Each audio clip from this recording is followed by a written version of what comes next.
And it was hard as fuck every fucking day to get up. So what they start to do is they build this narrative. When the narrative should be, you need to fucking work harder.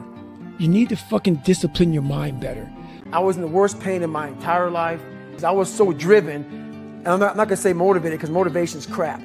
When you're driven, whatever's in front of you will get destroyed. I always talk about it. Rocky 1, round 14. That 1 2-minute and 13-second clip of Rocky getting up when Apollo knocked him down. That one clip, when I was going through a very bad time in my life, I saw what I wanted to be. It was a guy that kept getting up after being knocked down. The mentality of a warrior is very different than the normal mentality.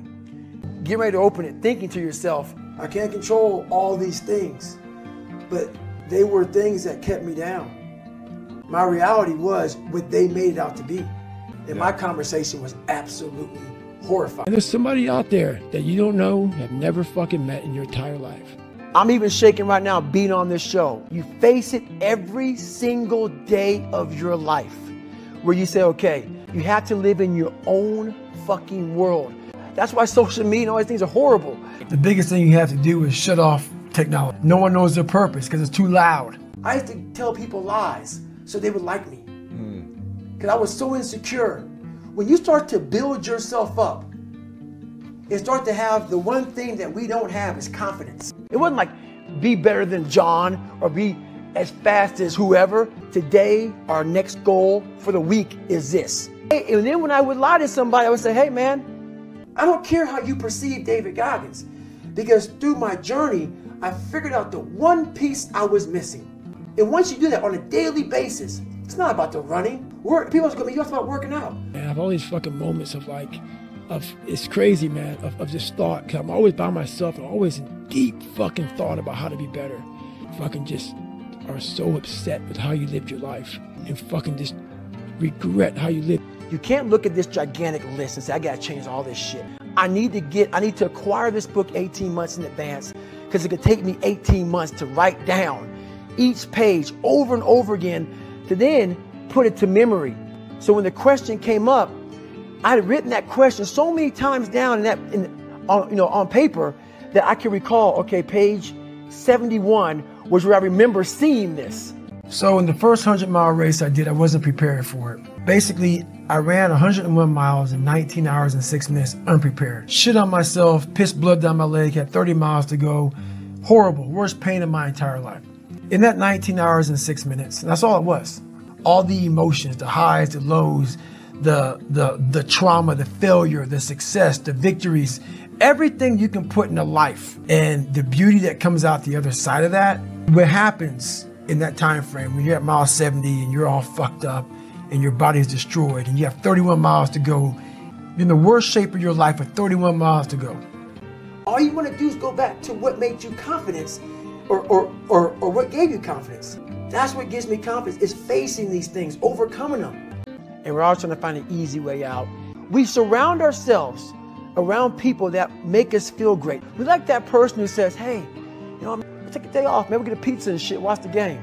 We don't want that motherfuckers like this. We don't want that person who's constantly challenging our weaknesses. Without that failure involved, you don't have that feeling. What takes you years, months, years to accomplish because you just can't get over the hump, but you continue going back to the drawing board. They busted it open, got a lot of money, but they're good. What are you fucking doing today, tomorrow, the next fucking day? Whatever the shit is that made me fucking nauseous and sick to my stomach, it made me hurt, that's the person who's gained knowledge. And on the other end of suffering is a world that very few have ever seen. I now know that there is no cap on the human mind. Most of us fail in life because we're afraid of what everyone around you is thinking. When I first called a recruiter to be a Navy SEAL and I was 297 pounds, the first recruiter looked at me and said, you're not going to be able to make this, man. So what he was doing was he was projecting his energy on me. He knew he couldn't be a fucking Navy SEAL. How's this black fat guy going to make it through in my ass? He wasn't even willing to try. So yes, the biggest problem in this world is other people. They are puppet mastering you pretty much on your life. The key word there is normal, everyday people. I was trying to make other people like me. How does it feel every day to be this way? So I would just start having myself accountable. Some of my black friends, I was afraid of what they think. It's those hours and years and decades by yourself in the grip of life. They're like, oh, let me pat you on the back for what the fuck you do. I want everybody to feel uncomfortable around me, because I want you to go home and think about yourself. Yeah. Think about yourself, man, because you're leaving so much on the table for the possibilities of what you can be. I believe that most human beings are only living at about 40% of their capability. We should sit down, find something more comfortable. The mind has the tactical advantage over you at all times. At all times of your life, the mind has a tactical advantage over you, and it starts to push you away from that shit. Visualization, arousal control. You work on mental callousing on a daily basis, because even though your brain, your mind, like your brain isn't a muscle so much, you will lose it. That's my happiness, is my reflection on the suffering of my journey, knowing I never quit, nor was I guided by anybody on this earth. And it always goes back to kind of that hero mentality. Never pick the easy road, ever in your life. The permanent fix comes from the heart. You will go back to where you started on the easy route. Right now, you're kind of being a little punk right now. But you have to be David Goggins and say, man, I'm afraid of this. But in that dark room is where you have to create another human being that walks out of that dark room. When you get to where you want to go in life, and you finally get there, you finally reach that point, and you're there, and you're happy as hell. Either you're getting better or you're getting worse.